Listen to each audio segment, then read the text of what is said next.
מה מבקר המדינה קובע. מרינה, אני רוצה, סליחה שנייה, אני רוצה את רשות הדיבור ברשותך.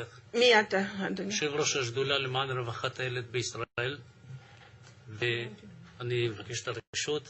קודם כל אני שמח לפגישה הזאת שנערכת היום, ואומר לזכותה של מרינה, קוראים לי מוטי אלבז. אני בגיל 22 הייתי חבר מועצת עיר בשדרות. אני הייתי עוזר פרלמנטר של סגן יושב ראש, סגן שר השיכון אריה גמליאל. העברתי חקיקות שלא נתנו להם סיכוי של 0.5%. אני גם העברתי את הנושא של שינוי לחוק בתי משפט של האתיקה של שופטים, שראו עצמאות, וזאת עבר. הנוטלי משכנתאות, אני יזמתי את החוק שלא יפונה אלפי משפחות מהבתים שלהם. אני נחשב מהאנשים הנורמטיביים במדינת ישראל. עשיתי צבא, הילדים עשו צבא, יש לי בת גם שעובדת סוציאלית, בהמלצה שלי ללכת. אבל לצערי הרב, מה שקורה בנושא של הוצאת ילדים, זה גובל בפשע. בפשע חמור, תרבות השקר של העובדות סוציאליות, הפקידות סעד. זה חמור מאוד.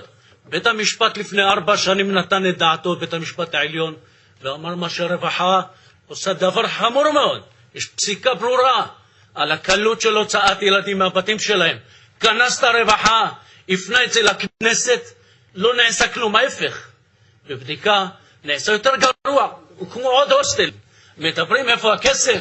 הכסף דרך ההוסטלים. 17,000 שקל עלות לילד. שהסוף של הילד הזה, אנחנו יודעים איפה זה נגמר. זה נגמר או שבבית משוגעים, או בפשע.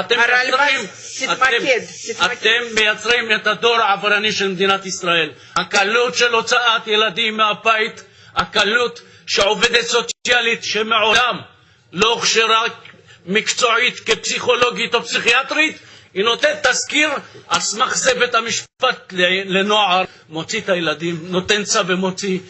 הרס של משפחות נורמטיביות. אני לא מדבר על ילדים של מצוקה, וגם עם מצוקה לא צריך להוציא את הילדים, להשאיר לעזור את המשפחה. יש אנשים רעבים ואתם לא מתייחסים לזה, כל הכסף הולך להוסטלים. אנחנו עושים תחקיר, צריך לבדוק מה הקשר של ההון שלטון על הבנייה של 5 מיליארד תקציב. יש לי פה הוכחות של מנכ"ל המשרד.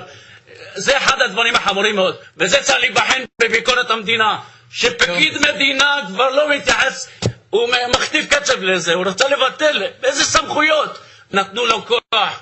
אתם מדברים על אלימות נגד עובדות סוציאליות? אנחנו נגד אלימות, אבל אלימות לא באה סתם.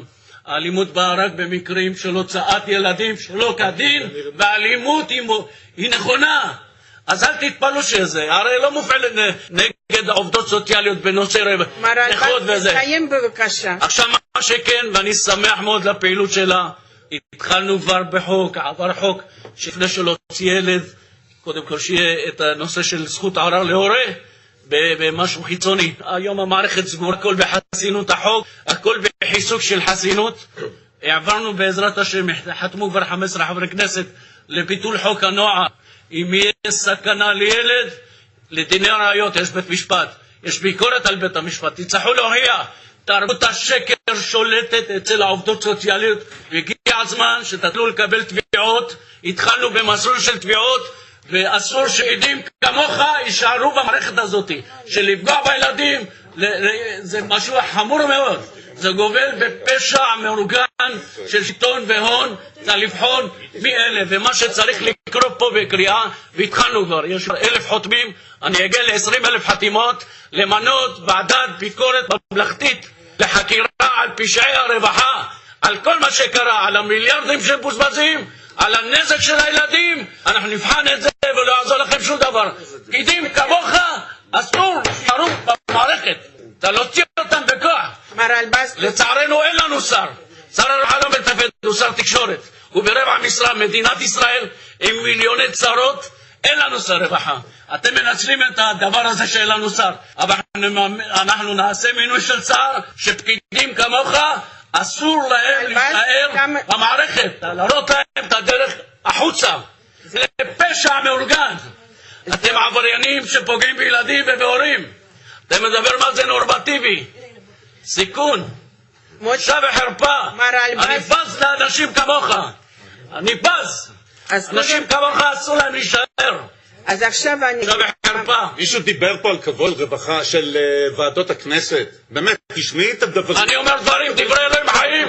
אני מדבר בשם הילדים שנחטפים על ידכם. מרינה יודעת יש לי כבר פה הורה שחטפו לו 4 ילדים. חנה. על מה אתה מדבר? דברים ממש רציניים. מרינה מאוד עכשיו חרפה. יושב פה בן אדם שחטפו לו 4 ילדים. מה שנקרא ועדה ממש מכובדת. מכובדת מאוד. הגיע הזמן שמישהו יזעק למה שקורה.